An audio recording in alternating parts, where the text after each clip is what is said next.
tensed, glancing back to the cafe. Oh, hey, man, woman. Where's Jenna? Painter asked, his heart pounding harder. Malcolm kept his gaze on the Volvo across the street. Inside. It's all clear. Maybe not.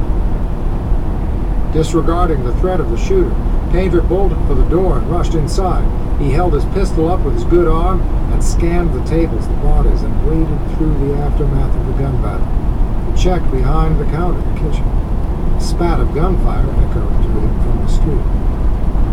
A moment later, Drake burst into the cafe through the front door. His face looked stricken and scared, revealing a depth of emotion beyond the simple concern for a teammate. Jenna? He asked. Gone. Painter nodded toward the street, knowing they had one chance of discovering and taking it. What about the third shooter? Drake understood the significance of his question, going paler. He shot himself. Dead. Painter breathed heavily. We lost him. 8:22 a.m. The world returned to Jenna with waves of pain. Blackness shattered in the light that was too bright and sounds too loud.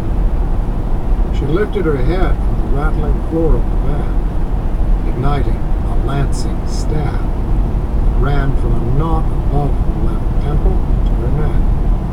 Ow! She bit back a groan, fearful of attracting the attention of her kidnappers.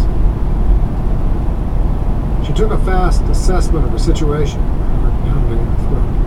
From her vantage point, she could see out the windows and upper floors of buildings sweeping past over tangles of power lines. A trickle of blood traced fire down her left cheek. She remembered the Emperor, allowing anger to hold back the terror and isolate the edges of her self-control. She had been crouched behind the cafe counter, watching Malcolm and Schmidt cross through the window and start shooting into the street. A deafening barrage covered the approach of her attacker in the kitchen area. The only warning was assault on instinct. She turned to find a dark woman with shadowy eyes crouched beyond the door. The balls of her bare feet positioned perfectly to avoid the broken glass on the floor.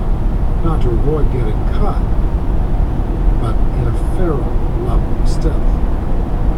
Before Jenna could react, the woman lunged, her arms sweeping wide, quick fast. The butt of the pistol cracked against Jenna's skull. Her vision flared brightly, then collapsed into a black hole, dragging her consciousness away with it. How long was I out? She didn't think it was long, no more than a minute or two, she guessed. From the front passenger seat, a face turned to peer back at her. Long black hair framed a darkly beautiful face. Her skin was the color of warm caramel. Her black eyes aglow. Still, an edge of threat showed through those handsome features, from the hard edge of her full lips to the glassy-eyed menace in her gaze. It was like confronting the cold countenance of a panther in a tree, displaying nature at its most beautiful and deadly. Jenna wanted to retreat from that gaze, but she held the other's stare, refusing to back down. Not that Jenna could do anything more.